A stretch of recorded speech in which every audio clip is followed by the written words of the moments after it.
오늘 이 시간 주일에 나와 하나님을 의지하고 또 하나님을 예배하며 또 하나 기도한 여러분들에게 하나님 놀라운 은혜와 기도의 응답이 있기를 주님의 이름으로 간절히 축원합니다. 오늘의 본문의 말씀에 보면 명절에 예루살렘을 방문하신 예수님께서 성전에 올라가시고 또 가르치실 때 그에 대한 교훈에 대해 말씀을 나누고 은혜를 받고자 합니다. 지난 시간에 절기가 되면 모든 유대인 남자들은 의무적으로 하나님 앞에 나와 예배에 참여하도록 되어 있다고 우리에게 말씀드렸습니다. 그런데 이 명절이 바로 초막절이라는 것입니다. 초막절은 출애굽 당시에 40년 광야 생활을 하는 동안에 하나님께서 함께 하시고 지켜주신 그 은혜에 감사하여 그것을 기념하기 위하여 히브리 종교력으로 7월 15일부터 한 주간을 초막을 짓고 거기서 온 가족이 거하면서 보내는 이런 지켰던 절기를 말합니다. 오늘 10절의 말씀해 보니까 그 형제들이 명절에 올라간 후에 자기도 올라가시되 나타내지 않고 은밀히 가시니라 라고 말씀하고 있습니다. 예수께서 초막절을 맞이하여 형제들이 예루살렘으로 먼저 올라간 이후에 예루살렘으로 예수님께서 또 올라가셨습니다. 그런데 우리가 지난 주일에 보았을 때 8절 9절의 말씀에 의하면 예수님께서는 뭐라고 이야기하고 있냐면 지금 내 때가 이르지 아니하였으니 나는 올라가지 않겠다라고 말씀을 했어요. 그런데 오늘 올라간 것을 보니까 혹시 예수님이 올라가지 않으려고 했는데 마음이 변하여서 올라간 것이 아닌가? 이런 것처럼 보여지고 있습니다. 그러나 본문을 여러분 자세히 보면 8절에 예수님께서 형제들에게 예루살렘에 올라가지 않겠다고 하신 것은 그들과 함께 아직 올라가지 않겠다고 하는 것입니다. 또 형제들이 요구하는 대로 예수님께서 많은 사람들이 모이는 그 명절에 예루살렘으로 올라가서 그들에게 드러내라고 공개적으로 자신의 이름을 알리라고 올라가라고 했던 것처럼 그러나 예수님은 아직 내 때가 되지 않았기 때문에 그렇게 할 수 없다고 말씀하신 거죠. 그래서 예수님께서는 이제는 모든 형제들이 예루살렘으로 올라간 이후에 얼마 있다가 예수님께서 홀로 예루살렘을 향한 것입니다.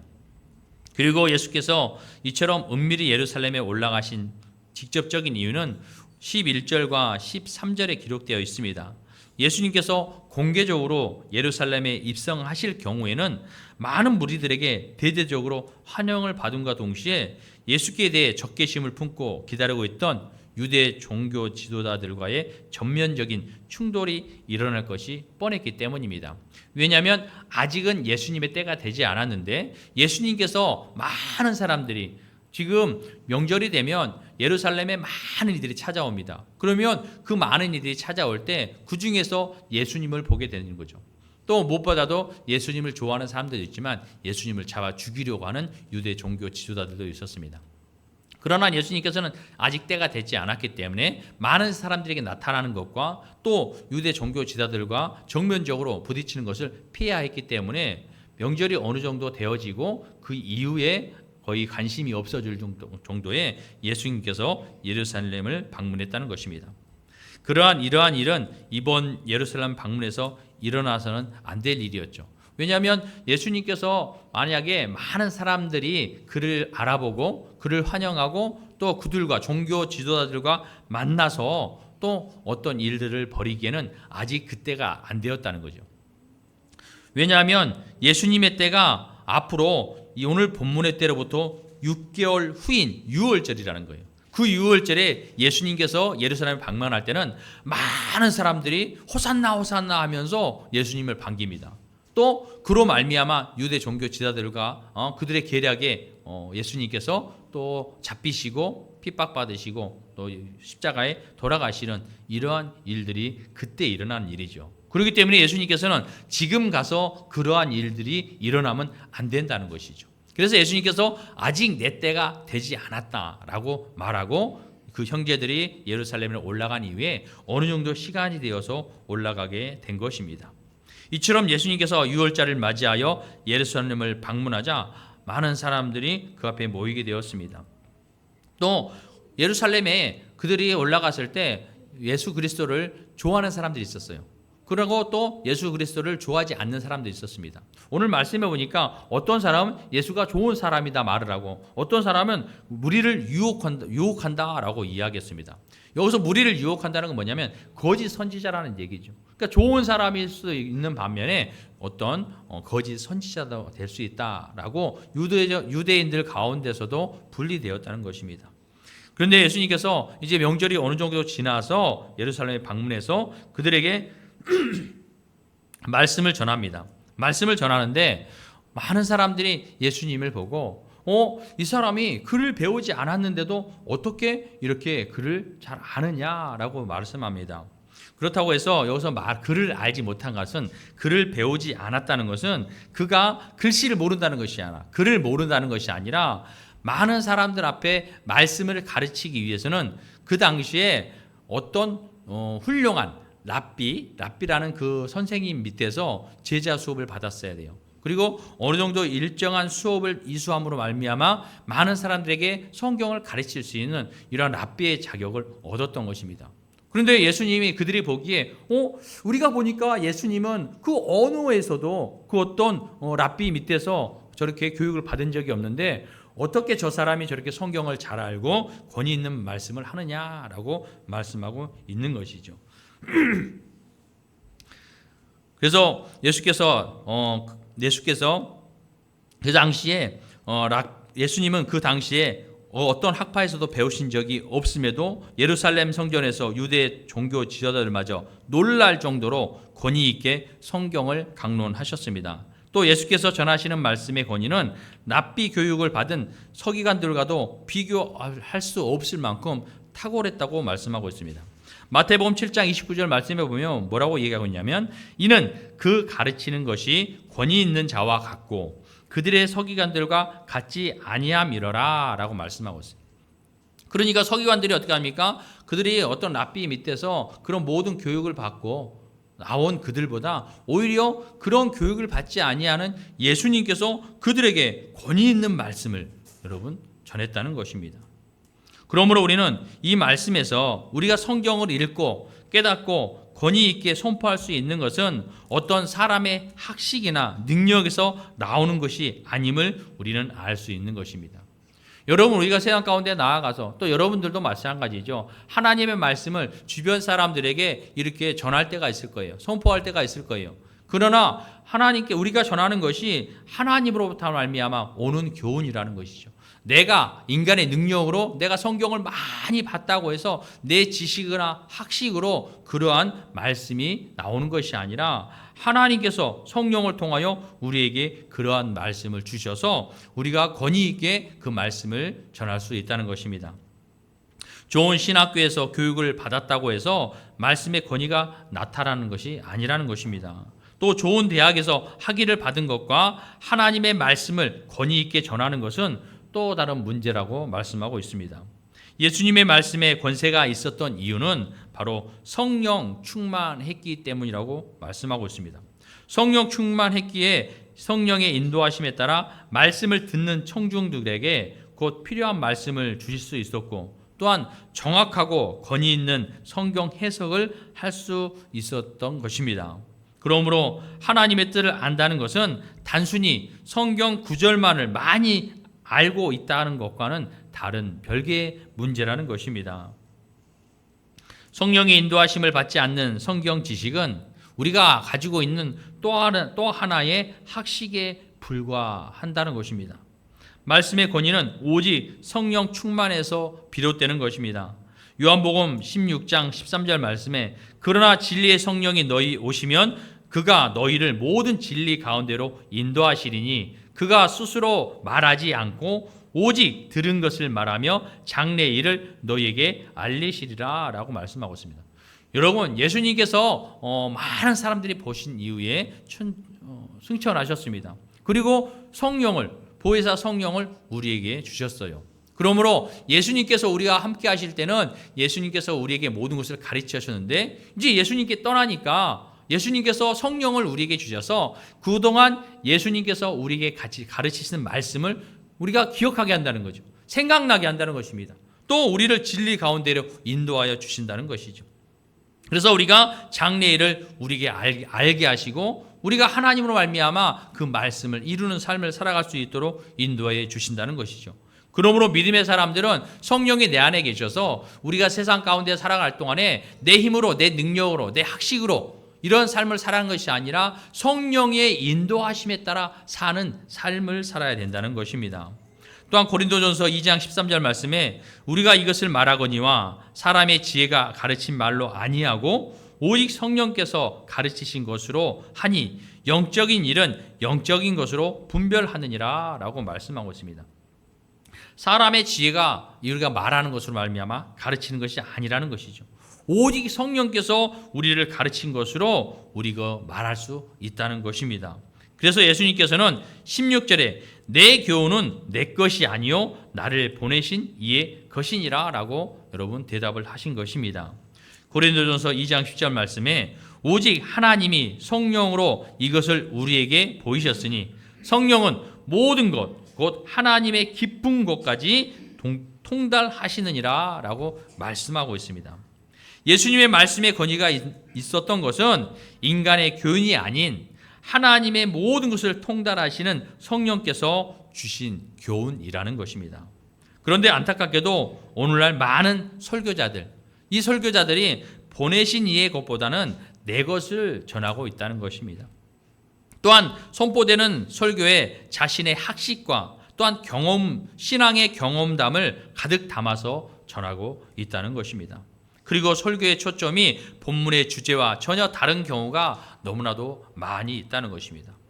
어떤 설교자가 강단에 서서 하나님 말씀을 증거할 때에 내가 전하는 것이 아니라 하나님께서 보내신 이의 것, 하나님은 한마디로 말하면 성령이 내주하시고 성령이 가르쳐 주시고 성령이 깨닫게 해주셔서 말씀을 준비하고 그 하나님의 뜻을 증거하는 내 것을 전하는 것이 아니라 내 삶의 내 신앙의 어떤 경험이나 어떤 지식을 전하는 것이 아니라 성령이 인도하여 주신 그 말씀을 전해야 된다는 것입니다. 심지어 자기가 하고 싶은 말을 합리화하기 위해 성경 본문을 그 근거 자료로 사용하고 있다고도 한다는 것입니다. 또 설교 말씀이 하나님의 뜻을 전하기보다는 삶의 여러 가지 처세술과 도덕적인 교훈들로 가득 차 있다는 것입니다. 설교를 듣고 나면 하나님의 뜻이 기억되어야 되는데 그것이 아니라 듣기는 좋은데 하나님의 뜻은 전혀 기억에 남지 않는 이러한 안타까운 현실이 되어진다는 것입니다. 사랑하는 성도 여러분, 이 모든 것은 설교자가 하나님의 말씀에 헌신되지 못했기 때문에 이러한 일들이 벌어지고 있습니다. 성령 충만하지 못했기 때문에 이러한 일들이 벌어지고 있는 것입니다. 하나님이 무엇 때문에 자신을 설교자로 세우셨는지 확신하지 못한 채 설교 강단에 섰기 때문에 이러한 일들이 일어나고 있는 것입니다. 더욱이 그러한 사람들은 하나님의 뜻대로 살지 못하는 경우가 많이 있다는 것입니다. 오히려 신앙을 자신의 어떤 삶의 도구로 이용할 뿐이라는 것이죠. 오늘 17절 18절 말씀해 봅니다. 사람이 하나님의 뜻을 행하려 하면 이 교훈이 하나님께로부터 왔는지 내가 스스로 말함인지 알리라 라고 말하고 있습니다. 또 스스로 말하는 자는 자기 영광만 구하되 보내신 이의 영광을 구하는 자는 참되니 그 속에 불의가 없느니라 라고 말씀하고 있습니다. 여러분, 유대 종교 지도자들은 왜 예수님의 말씀을 받아들이지 못했을까요? 성경에 능통했던 그들이 왜 예수의 교훈이 인간의 말인지 하나님의 말씀인지 구분할 수가 없었을까요? 오늘 본문에서 예수님은 그들이 하나님의 뜻을 행하려 하지 않았기 때문이라고 우리에게 말씀하고 있습니다. 만일 그들이 하나님의 뜻을 행하려 했다면 예수님의 가르침이 하나님의 뜻임을 분명하게 깨달을 수 있었다는 것이죠. 우리는 하나님의 말씀 듣습니다. 여러분, 우리가 하나님의 말씀을 들으러 주일에 전에 하나님의 성전에 나와서 하나님의 말씀을 듣고, 여러분 이곳에서 하나님의 말씀을 듣고 끝나는 것이 아니라 여러분의 삶의 현장에 나아가서 그것이 가정에서나 직장에서나 또한 사회 속에서 하나님의 뜻이 이루어지는, 행하는 이러한 삶을 살아야 된다는 것이죠. 그런데 우리는 그렇지 않습니다. 여러분이 이 성전을 나아가면 하나님의 말씀을 잊어버리고 또 세상의 어떤 바쁨으로 또 내 되어지는 상황 속에 오히려 인간의 열심으로, 인간의 열정으로, 인간의 지혜로 여러분 살아가려고 하고 있다는 것이죠. 그런데 그들은 하나님의 뜻은 전혀 행하지 않으면서 머리로만 예수님의 말씀을 판단하고 있는 것입니다. 하나님의 말씀을 듣고 하나님 말씀을 읽고 그것이 내 마음밭에 새겨져야 되는데 그것이 아니라 머리로만 알고 있기 때문이라는 것이죠. 예수의 말씀에서 자신들의 권위를 지키는데 어떤 장애가 되는 것이 있는지 아니는지 여러분 그것을 살피는 거예요. 예수라는 사람이 나타나서 많은 사람들에게 말씀을 전하는데 자기들이 지금까지 전하지 않았던 다른 것들을 전하고 있다는 것이죠. 또 그것으로 말미암아 자신들이 자신의 권력에 위기가 온다는 것이죠. 그래서 예수님이 하시는 말씀에 무엇보다도 자신들에게 어떤 장애가 되는 것이 있는지 있지 않는지를 살피고만 있었다는 것입니다. 그래서 예수님의 말씀이 그들에게 걸림돌이 되었던 것이었죠. 그들은 하나님의 말씀을 지킴으로 진실하고 선하게 살려는 자들이 아니라 오직 하나님의 말씀을 이용해서 자신들의 권위와 권력을 지키고 배를 채우려던 자들이었다는 것입니다. 여러분, 이것은 오늘날에도 그대로 적용되고 있습니다. 하나님의 말씀을 따라 진실하고 선하게 살겠다는 결심 없이 성경을 교양의 도구로 삼고 축복의 도구로 삼으려는 사람들에게는 결코 말씀을 깨달음이 주어지지 않는다고 말씀하고 있습니다. 사랑하는 성도 여러분, 우리가 하나님의 말씀을 듣고 그 말씀을 순종하며 세상 가운데 지키고 또 하나님의 뜻을 분별하여 내가 살아간 날 동안에 어떤 환경 속에서도 하나님의 뜻을 분별하고 그것을 지킬 수 있도록 노력하는 삶을 살아야 된다는 것입니다. 그러나 우리가 그것이 아니라 성경을 어떤 교양의 도구로 아니면 축복의 도구로 사용하고 있는 많은 그리스도인들이 있다는 것이죠. 내가 원하는 것, 내가 바라는 것, 내가 부자 되기 위해서 어떤 명예를 얻기 위해서 이 성경을 이용한다는 것이죠. 성경에서 우리가 물질의 복을 받기 위해서는 어떻게 해야 된다라고 말씀하니까 내가 그저 복을 받기 위해, 물질의 복을 받기 위해 그것을 이루려고 하는 사람들이 너무나도 많이 있다는 것입니다. 이것은 하나님의 말씀이 마음밭에 새겨지는 것이 아니라 그 머릿속에 있어서 지식으로만 그것을 이용하여 오히려 도구로 사용하고 있다는 것입니다. 성경에 기록된 말씀은 살아서 역사하십니다. 성경의 약속은 하나님의 약속이며 성경에 그냥 기록된 말씀이 아니라 삶 속에서 역사하고 살아 움직이는 하나님의 능력임을 체험하기 위해서는 오직 믿음으로 주신 말씀을 실천할 때 그것이 가능하게 되어진다는 것입니다. 그런데 너무나도 많은 사람들이 성경을 그냥 지식으로 배우고 연구하고 있다는 것입니다. 그래서 성경에 대한 지식은 많은데 그 말씀들이 삶의 실천으로 나타나지 못하고 있다는 것입니다. 야고보서 2장 17절 말씀이 그렇습니다. 이와 같이 행함이 없는 믿음은 그 자체가 죽은 것이라 라고 말씀하고 있습니다. 여러분, 믿음이라는 것은요, 믿음과 행함이 함께 행해져야 된다는 것이죠. 하나님의 말씀만 많이 듣고 지식만 풍부하게 넓혀지는 것이 아니라 그것이 내 삶에서 이루어지는 삶을 살아야 된다는 겁니다. 믿음이라는 것은 내가 믿는 그 하나님, 그 은혜에 감사하여 내게 가르치시는 그 말씀을 내 마음밭에 받아서 내 삶에서 어떻게 하면 내가 이 말씀을 지킬 수 있을까? 내가 지금까지 살아온 내 삶을 변화시키는 하나님의 말씀으로 변화시키는 삶을 살아야 된다는 것입니다. 성경의 말씀은 너무나도 많이 있습니다. 여러분의 집에 가도 성경책이 얼마나 많이 있습니까? 그 성경은요, 여러분 주변에 날마다 존재합니다. 가까운 곳에 존재합니다. 언제든지 읽을 수 있습니다. 그러나 여러분, 우리가 세상의 바쁨으로 말미암아 그 성경, 그 가까이에 있는 성경 그 자체도 읽어보기 힘들다는 것입니다. 우리가 세상의 것은 얼마나 많이 누리고 있습니까? 핸드폰으로, 컴퓨터로, 다른 유흥으로 많은 시간을 보내고 있지만 우리가 하나님의 말씀, 능력의 말씀, 그 말씀을 보려고 하지 않는다는 것이죠. 하나님의 말씀은 능력이 있습니다. 살아 역사하십니다. 그 능력의 말씀 믿고 여러분 삶에 그 말씀을 새기고 그 말씀으로 말미암아 지켜 행함으로 여러분의 삶에 우리가 복을 받기 위한 도구가 아니라 하나님의 뜻을 분별하며 그 뜻을 이루려는 그러한 열심으로 여러분이 살아갈 때 하나님께서는 여러분의 삶의 필요함을 무엇이 필요한지를 아신다는 거예요. 그래서 우리에게 하신 말씀이 너희가 무엇을 먹을까 무엇을 마실까 무엇을 입을까를 걱정하지 말라. 너희는 먼저 그의 나라와 그의 의를 구하라. 그리하면 이 모든 것을 너희에게 더하리라 라고 말씀하고 있습니다.